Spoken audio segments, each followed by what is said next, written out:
Diamond bourse ધમધમતું થયું, dream city police સ્ટેશનનું ઉદ્ઘાટન.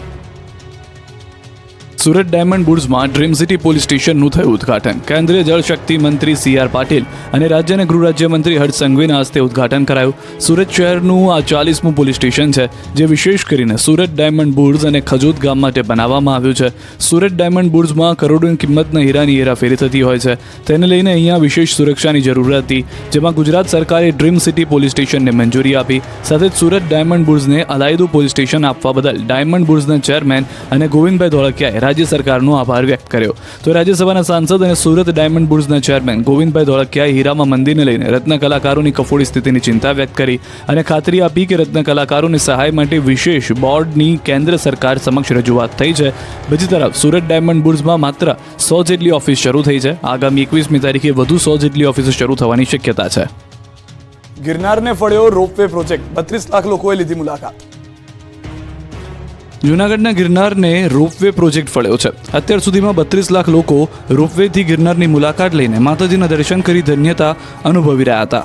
રોપવે પ્રોજેક્ટ જ્યાં સુધી શરૂ થયો ન હતો ત્યાં સુધી જૂજ લોકો જ ગિરનારની મુલાકાતે આવતા હતા. પરંતુ જ્યારથી રોપવે સુવિધા શરૂ થઈ ગઈ છે ત્યારથી સૌરાષ્ટ્ર તથા મહારાષ્ટ્રમાં મોટી સંખ્યામાં શ્રદ્ધાળુઓ ગિરનાર દર્શને આવી રહ્યા છે. ગિરનારની ટોચ પર આવેલા અંબાજી મંદિર તથા દત્તાત્રેય ભગવાનના મંદિરે દર્શન કરી સહેલાણીઓ ગિરનાર પર્વતની આસપાસના વાતાવરણને પણ માણી રહ્યા છે. અત્યાર સુધીમાં 32 લાખ લોકો રોપવેથી ગિરનારની મુલાકાત લઈ ચૂક્યા છે. ગિરનારની મુલાકાતે આવતા સહેલાણીઓમાં સૌથી વધુ 40% લોકો મહારાષ્ટ્રના છે. ઉપરાંત ગુજરાતના, રાજસ્થાન સહિતના લોકો પણ દર્શને આવે છે. સ્થાનિક સ્વરાજ સંસ્થાઓની ચૂંટણીનું આવતીકાલે પરિણામ. આવતીકાલે 5084 ઉમેદવારોના રાજકીય ભાવિનો ફેસલો. જૂનાગઢ મહાનગરપાલિકાની ચૂંટણીનું પણ આવતીકાલે પરિણામ. કૃષિ યુનિવર્સિટી મતગણતરી કેન્દ્ર પર હાથ ધરાશે મતગણતરી. 157 ઉમેદવારોનું રાજકીય ભાવિ આવતીકાલે ખુલશે. પ્રમાણમાં ઓછું મતદાન થતા 12 વાગતા પરિણામનું ચિત્ર સ્પષ્ટ થઈ જશે. ધક્કા ગાડી. જોર લગા કે હૈસા કરી લોકોએ એસટી બસને માર્યા ધક્કા. દ્વારકાના જામ ખંભાળિયામાં એસટી બસની બસ અધવચ્ચે જ બંધ પડી જતા ધક્કા ગાડી બની ગઈ હતી. જામનગર પોરબંદર રૂટની બસ જામ ખંભાળિયા બસ સ્ટેન્ડ પાસે પહોંચી હતી ત્યારે અચાનક રસ્તા વચ્ચે બસ બંધ થઈ જતા લોકોને ધક્કા મારવા પડ્યા. પહેલા તો ડ્રાઈવરે બસ શરૂ કરવા પ્રયાસ કર્યા, પણ કોઈ પણ વાતે બસ શરૂ ન થઈ, જેથી પરસેવો છૂટી ગયો. બાદમાં બસમાં બેઠેલા મુસાફરો પાસે ધક્કા મરાવ્યા. નર્મદાના નાંદોદ પંથકમાં હાથીપગા રોગની એન્ટ્રી. નર્મદા જિલ્લાના નાંદોદ તાલુકામાં હાથીપગાના 3 શંકાસ્પદ કેસો નોંધાતા જિલ્લા આરોગ્ય તંત્ર દોડતું થઈ ગયું. આરોગ્ય વિભાગ 3 દિવસ સામૂહિક દવા ગળાવવા મોપ અપ રાઉન્ડનું આયોજન કર્યું હતું. તો રાજપીપળા શહેરમાં કુલ 9 વોર્ડમાં ડોર ટુ ડોર દવા ગળવાનું અભિયાન ચાલુ કરવામાં આવ્યું. બંને તાલુકામાં કુલ 3,77,000 લોકોને DEC તથા આલ્બેન્ઝોલ નામની દવાઓ ગળાવવામાં આવી છે. નર્મદા જિલ્લાના નાંદોદ તાલુકામાં 3 શંકાસ્પદ લક્ષણો દેખાતા આરોગ્ય વિભાગ તુરંત એક્શનમાં આવી ગયું. નાંદોદ તાલુકામાં 227 અને દેડિયાપાડામાં 310 કર્મીઓની ટીમ ઉતારી છે. આ રોગને અટકાવવા આરોગ્ય વિભાગ દ્વારા 3 દિવસ દરમિયાન આંગણવાડી, શાળા અને કોલેજોમાં બાળકો માટે તથા અન્ય પુખ્ત વયના લોકોને ટીમો દ્વારા ઘરે ઘરે રૂબરૂમાં DEC તથા આલ્બેન્ઝોલ નામની દવાઓ ગળાવવામાં આવી છે. રાજકોટના ડીમાર્ટથી આઈસ્ક્રીમ ખરીદતા પહેલા સાવધાન, નીકળ્યો વાસી. રાજકોટવાસીઓ, જો તમે ડીમાર્ટમાંથી આઈસ્ક્રીમ ખરીદ્યો હોય તો ચેતી જજો, કેમ કે રાજકોટના ડીમાર્ટમાંથી ખરીદેલું આઈસ્ક્રીમ વાસી નીકળતા ગ્રાહકો ચોંકી ગયા. ગ્રાહકે ડીમાર્ટમાંથી આઈસ્ક્રીમની ખરીદી કરી હતી અને પોતાના ઘરે લઈ આવ્યો હતો. જો કે ઘરે આવીને આઈસ્ક્રીમનો ડબ્બો ખોલતા જ ગ્રાહક સ્તબ્ધ થઈ ગયો. ડબ્બામાં રહેલ આઈસ્ક્રીમ વાસી હતો, જેને પગલે તે પાછો ડીમાર્ટ આવ્યો અને મોલના કર્મચારીને જાણ કરતા તેમણે વાસી આઈસ્ક્રીમ પરત લીધો હતો. પરંતુ સવાલ એ છે કે ડીમાર્ટના સંચાલકો શું લોકોના આરોગ્ય સાથે ચેડા કરવા માંગે છે? કેમ વાસી આઈસ્ક્રીમ ફ્રીઝરમાં રાખવામાં આવ્યો? રાખતા હોય તો બંધ કરો. ગોરધન ઝડફિયાની પાટીદાર સમાજને ટકો. આપણા બાપ દાદાએ ગીરો મૂકી હશે, જમીન દાગીના વેચ્યા હશે, પણ માને વેચવાનું પાપ નહોતું કર્યું અને એના કારણે આપણને વારસામાં મળી છે. પેટનું પૂરું ના થાય તો વેચો, વાંધો નહીં, પરંતુ ઓડી ગાડી લેવા માટે મહેરબાની કરીને ના વેચતા. ઘરમાં જો પીળું પાણી રાખતા હોય ને એને મહેરબાની કરીને બંધ કરી દો. કદાચ તમને એવું લાગતું હશે તમે 21મી સદીમાં ગયા, પણ એ દીકરીને પૂછી જુઓ, એના પત્નીને પૂછી જુઓ, એની દીકરી નાનકડીને પૂછી જુઓ, આનાથી પરિણામ શું આવે છે. મહિલા પીએસઆઈ બાદ હવે ગોરધન ઝડફિયાએ પાટીદાર સમાજના યુવાનોને સુધરી જવા ટકોર કરી છે.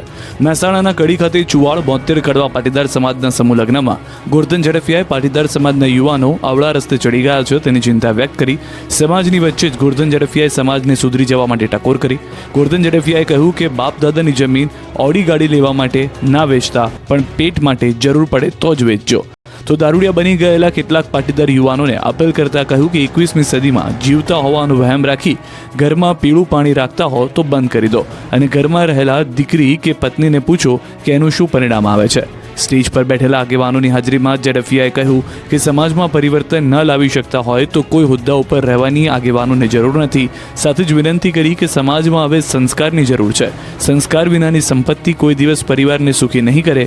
બીજી તરફ ગોરધન ઝડફિયાની અપીલને પાટીદાર આગેવાનોએ આવકારી છે. પૂર્વ નાયબ મુખ્યમંત્રી નીતિન પટેલનું વિચિત્ર નિવેદન. સીદી સૈયદની જાળીને ગુજરાતની સંસ્કૃતિ સાથે નથી સંબંધ. કોંગ્રેસના સમયમાં સીદી સૈયદની જાળી ભેટમાં આપતા હવે સ્ટેચ્યુ ઓફ યુનિટીની પ્રતિમા અપાય છે.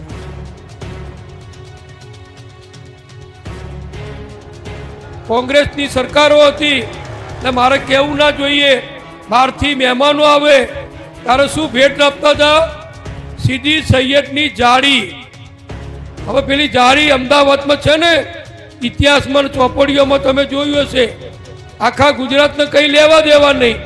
ગુજરાતની સંસ્કૃતિને એની જોડે લેવા દેવા નહીં. આપણા સનાતન ધર્મને એની જોડે લેવા દેવા નહીં. પણ પરદેશથી કે બહારથી કોઈ મહેમાન આવે એટલે કોંગ્રેસના નેતાઓ એ સીદી સૈયદની જાળી એને ભેટ આપતા હતા. હવે એ બધું બદલાઈ ગયું. સ્ટેચ્યુ ઓફ યુનિટી, સરદાર વલ્લભભાઈની પ્રતિમા બધા ભેટ આપે છે. ગયેલા ભારતીયો ખુખાર જંગલમાં ફસાયા. દ્રશ્યો જોઈ ધ્રુજી જશે. જો તમને ડંકી રૂટથી અમેરિકા જવાનું ભૂત ચડ્યું હોય, ડોલર છાપવાનો નશો ચડ્યો હોય તો એકવાર આ દ્રશ્યો જોઈ લો. બીજી વાર ડંકી રૂટથી અમેરિકા જવાનું તો છોડો, પરંતુ જવાનો વિચાર પણ નહીં આવે. કેમ કે ડંકી રૂટથી અમેરિકા જતા કેટલાક ભારતીયોનો સૌથી ખતરનાક વિડીયો સામે આવ્યો છે, જેમાં કેટલાક ભારતીયો ડંકી રૂટથી પનામાના ખુખાર જંગલોમાંથી પસાર થતા જોવા મળી રહ્યા છે. આ લોકોને અમેરિકા ગેરકાયદે લઈ જવા માટે ત્યાર હતા પરિવારજનો અને સોશિયલ મીડિયાના માધ્યમથી એજન્ટનો સંપર્ક થયો. એજન્ટે 45 થી 50 લાખ રૂપિયા ડંકી રૂટથી અમેરિકા પહોંચાડવાના લીધા હતા. પહેલા આ લોકોને મુંબઈ એકત્રિત કરાયા, ત્યાંથી અલગ અલગ 4 થી 5 દેશમાં લઈ જવામાં આવ્યા. ત્યાંથી બ્રાઝિલ પહોંચાડ્યા. બ્રાઝિલથી બાય રોડ પનામાના જંગલ સુધી લઈ જવામાં આવ્યા.